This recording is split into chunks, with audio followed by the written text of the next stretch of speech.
दोस्तों आज की मेरी वीडियो का टॉपिक थोड़ा अलग है। मैं आपको बता रहा हूँ कि भैया अगर आपको दुनिया में जीना है और दुनिया में बेहतर तरीके से अपने आप को ज़िंदा रखना है, तो भैया बेशर्म बन के जीना पड़ेगा। नहीं तो दोस्त आपकी पीठ का पायदान बना देंगे लोग। आपकी पीठ के ऊपर पैर रख के निकलेंगे और आप परेशान होंगे। जितना सीधा बन के जीना चाहते हैं ना, लोग आपका यूज़ करेंगे, आपका फ़ायदा उठाएँगे और अपनी दुनिया में निकल जाएँगे। अपनी ज़िंदगी में निकल जाएँगे, आपको पता भी नहीं चलेगा। मैंने बेहतर से बेहतर लोगों के जीवन को पढ़ा है। मैंने बेहतर से बेहतर लोगों के जीवन को देखा है और मैंने बेहतर से बेहतर लोगों के जीवन की गणना की है। मैंने जब देखा कि लोग सीधे हैं और सीधे होने के बावजूद उनका फ़ायदा उठाया जा रहा है।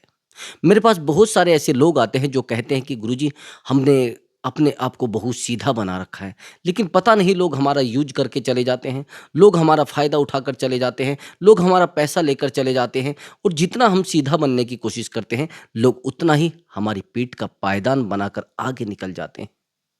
आप टूट जाओगे, आप परेशान हो जाओगे, तो मैं आपको बहुत बेहतर तरीके से आज गाइड करने वाला हूँ, बहुत बेहतर तरीके से मैं आपको इस वीडियो में बताने वाला हूँ। सच मानिए, आज के बाद आपके जीवन में कोई आपका यूज़ करने वाला नहीं आएगा, आपका फ़ायदा उठाने वाला नहीं आएगा। बस आपको छोटा-सा काम करना है, वीडियो पर कंटिन्यू बने रहना है और आप चैनल पर नए आए हैं, तो चैनल को ज़रूर सब्सक्राइब करें। मैं सच बता रहा हूँ, मैं आपके लिए बेहतर से बेहतर वीडियो लाने की कोशिश करता हूँ और मैं कोशिश करता हूँ आपके जीवन में आपका फ़ायदा उठाने वाले ना आए, आपके जीवन में धोखेबाज ना बचे। दोस्तों चलिए वीडियो पर आते हैं और मैं आपको बताता हूँ कैसे ऐसे लोगों से छुटकारा पाना है, जो लोग आपके साथ अच्छा व्यवहार करते हैं, आपको लगता है सच में अच्छा है, लेकिन वो अच्छा नहीं होता है, वो दिखावे का अच्छा होता है। ज़्यादा सीधे बनोगे तो लोग आपको लूट कर चले जाएँगे। तो आपको बेशर्म बनना पड़ेगा और सच बात ये है कोई आपको कुछ दे रहा है क्या? मैं आपसे पूछना चाहता हूँ कि कुछ देता है क्या कोई? आप कमा रहे हैं, खा रहे हैं, किसी से माँग रहे हैं क्या? भई उस ईश्वर ने ज़िंदगी दी है, उसका धन्यवाद करो और इन लोगों के सामने आप झुक रहे हो जो लोग आपको कुछ समझते नहीं। भैया ये वो लोग हैं जो अपने घरवालों को नहीं समझते हैं। उनका यूज़ करके निकल जाते हैं तो फिर आपकी क्या औकात है इनके सामने? मैंने बेहतर से बेहतर लोगों को देखा है, जो लोग ये कहते हैं कि सर हमने लोगों की सेवा करने की कोशिश की, लेकिन वो हमें कहते हैं अरे ये हराम का पैसा है इसके पास, ये फालतू का पैसा पड़ा है इसके पास, इसीलिए तो सेवा कर रहा है। देखो भैया सबसे पहले आप अपनी सेवा करिए, अपने आप को उजागर करिए, अपने आप को ज्ञान दीजिए और आप लोगों को ज्ञान देने निकले हैं, ये कोशिश बिल्कुल बंद कर दीजिए। अगर आप ऐसे लोगों को ज्ञान दोगे जो मूर्ख हैं, भैया आपका मूर्ख बना देंगे, आपका बेवकूफ़ बना देंगे। ये सोच बिल्कुल सोच कर मत निकल जाना कि लोगों को आप समझा पाओगे। आपसे मैं एक सवाल करना चाहता हूँ, भैया जहाँ पर एक कड़वी दवाई होती है और वहीं पर एक मीठी दवाई भी होती है। अब जब कड़वी दवाई को आप जल्दी से जल्दी निगलने की कोशिश करते हैं, आपने देखा होगा। भई आपके हाथ में मान लिया जाए आपके हाथ में एक जूस का गिलास है और एक हाथ में कड़वी दवाई है, मतलब दवाई है। अब ये जो दवाई है, इस दवाई को आप पहले निगलेंगे और इस जूस के गिलास को आप आराम-आराम से पिएँगे। यानी कड़वी दवाई को तो आप इसलिए जल्दी निगलेंगे क्योंकि आपको पता है ये कड़वी दवाई है, मेरा मुँह कड़वा हो जाएगा। वहीं पर आप जूस के गिलास को आप क्या करेंगे? आप आराम-आराम से पिएँगे ना? तो आपको पता है कि आप आराम-आराम से जब पिएँगे, तो आपको पता है उसका आपको स्वाद लेना है, वो आपको अच्छा लग रहा है। तो मैं इसलिए कह रहा हूँ कि जो कड़वे लोग हैं, इनको आप अपने दिमाग में क्यों बिठा के रखते हैं भैया? उनकी कुछ कड़वी बातें होती हैं तो आप उसको दिमाग में फिट कर लेते हैं। ऐसे ही ऐसे लोगों को भी निगल जाया करो, फालतू की बातों को उनकी निगल जाया करो, ज़्यादा दिमाग में मत बिठाया करो। और जो मीठी बातें होते हैं उनको शांति से सुना करो। आया समझ में? जो आपके जीवन में सच में काम आने वाली है। मैंने बेहतर से बेहतर लोगों को आपको बताया है ना, देखा है, उनके जीवन की गणना की है, तब मैं आपको बता रहा हूँ। मैं कोई किताब से पढ़ी हुई बात नहीं बता रहा हूँ, मैं ज़मीनी काम आपको बता रहा हूँ, मैंने ज़मीनी काम जो किया है। लोगों के जीवन में झाँक कर मैंने देखा है कि सच में लोग रोते हैं अकेले। सच में लोग जब उनके साथ धोखा करके चले जाते हैं, जितना सीधा आप बनोगे भैया परेशानी आपके जीवन में आनी है और दुखों का सबब आपको झेलना पड़ेगा। आपको मैं एक बात और बता रहा हूँ, आप लोग सोचते हैं कि लोग मेरे लिए बड़ा अच्छा करेंगे। अब यही तो सोचकर लोगों के लिए अच्छा कर रहे हैं। लेकिन अगर आपने अच्छे की उम्मीद कर ली है, गलती से मत सोच लेना। अगर आपने बहुत बेहतर की उम्मीद कर ली कि लोग मुझे बड़ा बेहतर देंगे, नहीं भैया, आपके साथ कभी बेहतर नहीं होने वाला है। ये दिमाग से बिल्कुल निकाल देना। ये उम्मीद बिल्कुल ख़त्म कर देना कि लोगों के लिए आपने अच्छा किया है और आज आपके लिए अच्छा हो जाएगा। नहीं, ये मूर्खता है आपकी। आप बहुत बड़ी गलती कर रहे हैं। अगर ऐसी उम्मीद आपने अपने जीवन में पाल ली है, तो इस उम्मीद को साइड में रख दीजिए बिल्कुल। जीवन में सच में ये मान लेना कि जितना आप लोगों के लिए करोगे, आपको उसका 10% भी नहीं मिलेगा। समझ रहे हैं? तो जो करना है आपको अपने लिए करो और बेहतर तरीके से करो। जो करना है अपने लिए जियो, दूसरों के लिए मत जियो। नहीं तो कई बार तो ऐसा भी होता है, लोग आपको ज्ञान देंगे, भैया दुनिया के लिए जीना चाहिए। अपने आप को बेरोजगार कर लोगे, अपने आप को पागल कर लोगे, लोगों को समझाते समझाते थक जाओगे। लोग कहेंगे अरे तू बेवकूफ हो गया भैया, इसका दिमाग चल चुका है। आप अपना काम छोड़कर दूसरों को समझाने जाओगे, लोगों के रिश्ते बनाने जाओगे, लोगों की जिंदगी को सुधारने जाओगे। कई बार तो मैंने लोगों को देखा है कि सर हम सामाजिक सेवा करते हैं, लेकिन सामाजिक सेवा में हमें दुख मिलता है, तकलीफ ज़्यादा मिलती है। लोग हमें कह देते हैं यार इसके पास तो ये हराम का पैसा आ रहा है, ये इधर उधर से कमाया हुआ पैसा इसीलिए तो लगा रहा है। लेकिन सर वो हमने मेहनत से पैसा कमाया है। लेकिन फिर भी लोग हमारे साथ। मेरे पास एक बुजुर्ग बैठे हुए थे, कई बार मैं उनसे मिलता हूँ तो बड़े खुश मुझे नज़र आते हैं। अब मैंने उनसे पूछा, मैंने पूछा कि एक मिनट एक मुझे बताएंगे सर जी क्या हुआ आपके जीवन में, कुछ दिक्कत है क्या? मैंने पूछा बताइए एक बार कुछ है क्या? उन्होंने कहा देखो बेटा, मेरे जीवन में बहुत कुछ गलत नहीं हुआ है, लेकिन बहुत ज़्यादा गलत भी हो गया है। मैंने कहा कैसे? कि जो मैंने अपने भाई के लिए किया है, वो आज मुझे कहता है कि इसने मुझे लूट लिया है। मैंने कभी जीवन में किसी के लिए बुरा नहीं सोचा है। मेरे 3 भाई हैं, मैंने तीनों भाइयों को बराबर दिया है, लेकिन मेरे पास बहुत कम है उनकी अपेक्षा। लेकिन फिर भी वो मुझसे बात नहीं करना चाहते हैं, फिर भी वो मुझसे झगड़ा करते हैं, फिर भी वो मुझसे बहस करते हैं। फिर भी मुझे कहते हैं कि इसने हमारे साथ बहुत बुरा किया है। सबसे पहली बात, अगर आप किसी से प्रेम करते हैं, तो आप उससे प्रेम की उम्मीद मत रखिए। अगर आप किसी से नफ़रत करते हैं, तो नफ़रत की उम्मीद तो ब्रदर रख लेना, लेकिन प्रेम की उम्मीद बिल्कुल मत रख लेना। और हाँ, मैं आपको एक बात और बता रहा हूँ, प्रेम आपको उसी व्यक्ति से मिल सकता है जिसके अंदर प्रेम हो, जिसकी भावनाएँ प्रेम से जुड़ी हों। समझ रहे? अगर आप किसी ऐसे व्यक्ति से प्रेम की उम्मीद कर रहे हैं जिसके पास है ही नहीं, हाँ? भैया अगर कोई सब्ज़ी बेचने वाला है तो उसके पास से सब्ज़ी तो मिलेगी, हाँ? या कुछ और मिल जाएगा उसके पास? जो व्यक्ति सब्जी बेच रहा है, वो सीमेंट थोड़ा ही ना मिलेगा उसके पास से। अब सब्जी बेचने वाला है तो सब्जी मिलेगा। अब अगर आप किसी से प्रेम करते हैं और वो सच में प्रेम करने वाला है, तो उससे प्रेम आपको मिलेगा। समझ रहे? एक सबसे बड़े दुःख की बात ये है कि हम उम्मीदें बहुत ज़्यादा करते हैं, अपेक्षाएँ बहुत ज़्यादा करते हैं। किसी को अगर हमने थोड़ा कुछ दे दिया है, तो हम उम्मीद करते हैं कि हमें बहुत ज़्यादा मिलेगा। कमाल की बात ये है कि हम तानाकसी करने लगते हैं, मैंने तेरे लिए वो किया था, तूने आज तक मुझे ये नहीं दिया है, तूने काहे उम्मीद कर रहे हो भाई? बेशर्म बन के जीने को मैंने बोला है। बेशर्म बन के जियोगे तो ज़्यादा सुखी रहोगे। और ना करना सीखो अपने जीवन में। अगर आप मना करना सीख गए तो सच में जीवन सुखी हो जाएगा। और जिन लोगों को आप समय दे रहे हैं, वो लोग समय के लायक नहीं ही हैं। आप अपना समय किसी को भी दे देते हैं। समय और भैया स्वास्थ्य है, दोनों बहुत ज़रूरी चीज़ें हैं। अगर आप दोनों को खोना चाहते हैं तो आपके पास एक फूटी कौड़ी नहीं बचेगी, जीवन में आप कुछ नहीं कर सकते हैं। जिन लोगों ने अपना समय लोगों को दिया है, वो आज अकेले घूम रहे हैं, वो आज पागलों की तरह घूम रहे हैं। भाई ज्ञान बाँटना मैं कहता हूँ बाँट दीजिए, लेकिन ज्ञान की एक सीमा होनी चाहिए। अगर आप फ्री ज्ञान बाँटेंगे तो लोग आपको कहेंगे अरे बेवकूफ़ हो गया भई, इसको अक्ल ही नहीं है, इसको समझदारी नहीं है, इसको देश दुनिया का कोई अंतर नहीं आता है, इसको समझदारी नहीं है। मैं यही कह रहा हूँ कि अगर आपने किसी से प्रेम किया है, तो प्रेम की उम्मीद आप मत करिए उससे, आपको नफ़रतें मिलेंगी। और प्रेम आज़ादी नहीं है, आया समझ में? प्रेम एक बंधन है, प्रेम एक सीमा है, उसको समझना चाहिए। कई बार तो ऐसा भी होता है कि हम लोगों के साथ इन बात पर बहस करने लगते हैं कि यार मैंने तेरे लिए इतना किया है, तू मेरी बात को नहीं सुनना चाहता, तू मेरे दर्द को नहीं सुनना चाहता, तू मेरी पीड़ा को नहीं सुनना चाहता। क्यों सुनेगा भाई वो? उसने बोला था कि तू मेरे लिए कर और तुम उम्मीद कर रहे हो उससे। अरे भाई जिस सिचुएशन में वो है, जिस परिस्थिति में वो है, वो नहीं कर सकता आपके लिए। आपको किसने कहा था कि आप उम्मीदें करो? हुँ? कई बार तो हम दूसरे व्यक्ति को चीज़ देने के बाद, कुछ सामान देने के बाद हम उम्मीद करते हैं कि हमें इसका रिप्लाई करेगा, या हमें धन्यवाद बोलेगा। क्यों बोलेगा भाई? क्यों बोलेगा? मैं आपसे यही तो पूछना चाहता हूँ।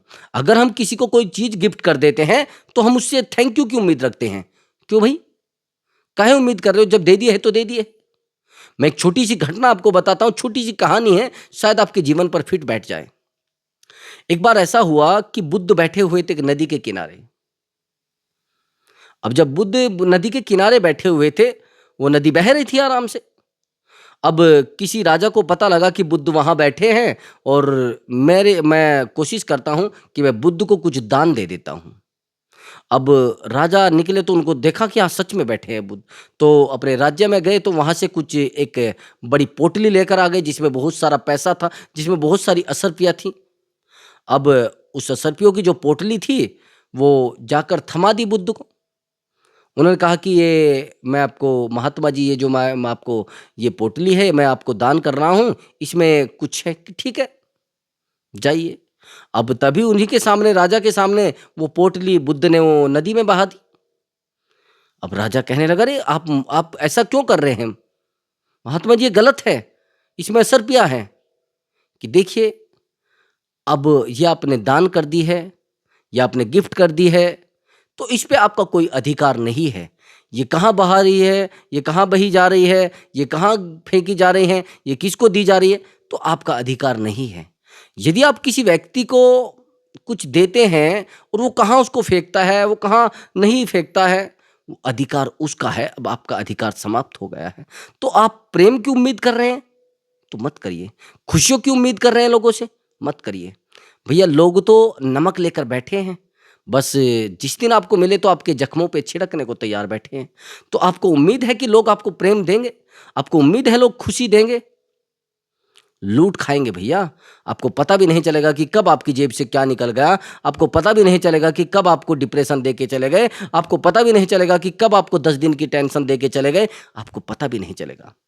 कोशिश करो अकेले रह लो, लेकिन ऐसे तुच्छ किस्म के व्यक्तियों के साथ मत रहो, जो आपके साथ हमेशा दुर्व्यवहार करते हैं, जो हमेशा आपको नीचा दिखाना चाहते हैं, जो हमेशा आपको अकेला देखना चाहते हैं, जो हमेशा आपको पीछे देखना चाहते हैं। क्यों भाई? क्यों ऐसे लोगों के साथ अपना जीवन जोड़ रखा है? क्यों ऐसे लोगों के साथ जीना चाहते हो? बेशर्मी होनी चाहिए। अब बेशर्मी होगी तो लोग आपको कुछ नुकसान ही नहीं पहुंचाएंगे। आपको कुछ लेकर जाएंगे तो समय से देकर भी जाएंगे। मैं ये नहीं कहता इस समाज से दूर हट जाओ, लेकिन समाज के साथ उतना रहो ना जब तक आपको लाभ है। कल हानि होने लगी कि आप बेरोजगार हो जाएंगे, फिर आप कहेंगे, अरे, मैंने बहुत सारे ऐसे लोगों को देखा है, जब हम समाज सेवा करते थे, जब हमारे मित्र पढ़ते थे, आज वो गवर्नमेंट जॉब में है, तो हम समाज सेवा में लगे रहे। अब वो कहते हैं कि हम गवर्नमेंट जॉब में हैं, अब तो हम समाज सेवा में लगे रहो। हम बेरोजगार घूम रहे हैं, क्या है उससे? हम्म यही तो कारण है। जिस समय लोग पढ़ते हैं, आप समाज सेवा में लग जाते हैं। अब दिखाते हैं, मैं ये कर दूंगा, मैं वो कर दूंगा। क्या होता है उससे? वो तो ठीक है, हम लोग एक सही दिशा को पकड़ लिया हमने, आज हम कुछ बेहतर कर पा रहे हैं। नहीं तो हम लोग भी बेरोजगार थे। अब वो हमें बताते हैं कि है क्या तुम्हारे पास, किया क्या है तुमने, और कुछ करते तो कुछ दिखता ना। भैया, अगर कुछ करते तो कुछ दिखता ना। और आज लोग आपको कहते हैं कि भैया कुछ कमा लीजिए, कुछ कर लीजिए, कुछ प्रयास करिए। प्रयास करेंगे तो सच में मिलेगा बेहतर। लेकिन आप प्रयास करने छोड़ देते हैं। आपको लगता है कि लोग बिना प्रयास के लोग बहुत बेहतर हैं। उन्होंने प्रयास किए हैं, उन्होंने अपने जीवन को खोया है, उन्होंने अपनी खुशियों को खोया है, उन्होंने एक एक समय को सही दिशा में लगाया है। एक तो सबसे बड़ी बात, आप अपना समय किसी को मत दीजिए। ये बात ध्यान रखना। अगर आपका समय लोगों के पास जा रहा है और व्यर्थ में जा रहा है, तो आपके पास पछतावे के अलावा कुछ नहीं बचने वाला है। आपके पास दर्द के अलावा कुछ नहीं बचने वाला है। आपके पास रोने के अलावा कुछ नहीं बचने वाला है। रही बात प्रेम की, आपके जीवन में चिंताएं बढ़ने वाली हैं, आपके जीवन में दुख बढ़ने वाला है। मैं सच बता रहा हूं। कई बार तो ऐसा भी होता है, जिन लोगों से आप प्रेम करते हैं, वो आपके साथ बहुत बुरा व्यवहार कर देते हैं। फिर आप कहते हैं, अरे सर, हमने तो उसको प्रेम देने की कोशिश की है, हमने तो उसको बहुत बेहतर समझा था, हमने तो उसको अच्छा समझा था। फिर ऐसा क्यों हो रहा है? क्यों उम्मीदें कर रहे हैं? जरूरत क्या है उम्मीदें? उम्मीदों की जरूरत क्या है? अपेक्षाएं क्यों कर रहे हैं आप लोगों से? अपेक्षाएं खुद से करो। अगर आप अपेक्षाएं खुद से करोगे तो सच में जीवन में कुछ बेहतर होगा, सच में जीवन में कुछ अलग कर जाएंगे। लेकिन अपेक्षाएं आप उन लोगों से कर रहे हैं जिनके जीवन में तो खुद सर्कस है, जो तो खुद से वो दुखों से गुजर रहे हैं। कहाँ है प्रेम? उनके जीवन में तो दुख है बस। अब आप कहेंगे दुख तो सभी के जीवन में है। हाँ, मैं भी मानता हूं सबके जीवन में दुख है, लेकिन मैं आपसे पूछना चाहता हूं कि दुख क्रांति भी तो है। दुख आपको आगे भी बढ़ाता है, दुख क्रांति बन के उभरता है। मैं सच बता रहा हूं, जिसके जीवन में दुख नहीं है, जिसके जीवन में तकलीफें नहीं है, जिसके जीवन में समस्याएं नहीं है, वो आज पड़े हैं ठोकरों में। यदि आपके जीवन में शुरुआत से दुख आते, शुरुआत से चिंताएं आती, शुरुआत से आपको लड़ना पड़ता, तो आज बेहतर होते, आप बहुत मजबूत व्यक्ति होते। लेकिन है क्या ये सब ड्रामा ही तो है। अपना समय कभी वहां खोया जा रहा है, कभी वहां खोया जा रहा है, कभी इसको दे रहे हैं, कभी उसको दे रहे हैं, उम्र निकलती जा रही है। फिर आप कहते हैं हमने तो जीवन में बहुत तरक्की किया है, हमने बहुत प्रयास किया है, लेकिन कुछ हो ही नहीं पाया है। अरे अगर आपने कुछ किया होता तो कुछ होता ना। एक चोट भी मारी होती किसी हथौड़े से तो निशान तो पड़ता ना। लेकिन क्या हो रहा है, अब निशान पड़ रहा है आपके दिमाग पर, अब दिमाग घिस गया है, अब बुढ़ापा आने जा रहा है। अब आप कहते हैं कि हमें तो कुछ मिला नहीं, हमें तो कभी समय मिला ही नहीं, हमने कभी अगर हमें मौका मिलता तो हम कुछ कर पाते। कहे मौका नहीं मिला भाई, सबको मौका मिलता है, ईश्वर देते हैं, मैं गारंटी के साथ कह रहा हूं। लेकिन अगर आप उस मौके को गंवा रहे हैं तो गलती क्या है? देने का प्रयास तो किया गया है आपको। आप हमेशा चाहते थे हमें खुशियां मिले, लेकिन खुशियों से भी तो बोर हो जाते हैं ना लोग। ज्यादा कंफर्ट जोन इंसान के लिए बड़ा दुख का कारण होती है। कंफर्ट जोन से निकलिए और मैदान में आइए। जब आप मैदान में आएंगे ना, तो सच में लड़ने का मौका मिलेगा, सच में आगे बढ़ने का मौका मिलेगा। ये घर में छुप के और बिल में घुस के कुछ नहीं होने वाला है। लोगों के साथ दौड़ना पड़ेगा, लोगों के साथ प्रयास करने पड़ेंगे और लोगों के साथ लड़ना पड़ेगा। समझ रहे हैं? लड़ने वाले की दुनिया होती है भैया, रोने वालों की दुनिया नहीं होती है। रोने वालों से तो छीन लिया जाता है, समझ गए? मांगने से भीख मिलती है, आजादी नहीं। समझ गए? आपको सबसे पहले तो अपने ऊपर काम करना पड़ेगा। मैं हर वीडियो में बताता हूं, जब तक आप अपने ऊपर काम नहीं करेंगे तो लोग आपके साथ कुछ भी कर जाए। अपने आप पर काम करिए और बेहतर तरीके से काम करिए और एक बेहतर व्यक्ति बन के दिखाइए। समझ रहे हैं? तभी तो लोग बेहतर समझेंगे आपको। प्रयास किए हैं तो सच में प्रयास आगे जाते हैं, सच में ताकत आपकी बढ़ेगी। लेकिन कैसे? अपने ऊपर काम करेंगे और बेहतर तरीके से करेंगे और अपने लिए लड़ेंगे, अपने संघर्षों के लिए। संघर्ष करना मत भूले। संघर्ष जीवन में जितना करोगे उतना आपके काम आने वाला है, उतना आप आगे बढ़ने वाले हैं। रोने धोने से कुछ नहीं होने वाला है। रोने धोने से मात्र आपको मिलने वाले हैं विकट परिस्थितियां, गलत परिस्थितियां, समस्याएं आपके जीवन में आने वाली है। आज रो रहे हैं तो और रो लीजिए, लेकिन जिस दिन उठोगे बेहतर बनकर उठना। रोने से कुछ नहीं होने वाला है। तो प्रिय दर्शकों, यदि आपको हमारा वीडियो अच्छा लगा है तो वीडियो को लाइक करें और चैनल को अवश्य ही सब्सक्राइब करें। मैं मिलता हूं एक बेहतर वीडियो के साथ और एक बेहतर मोटिवेशन के साथ दोस्तों।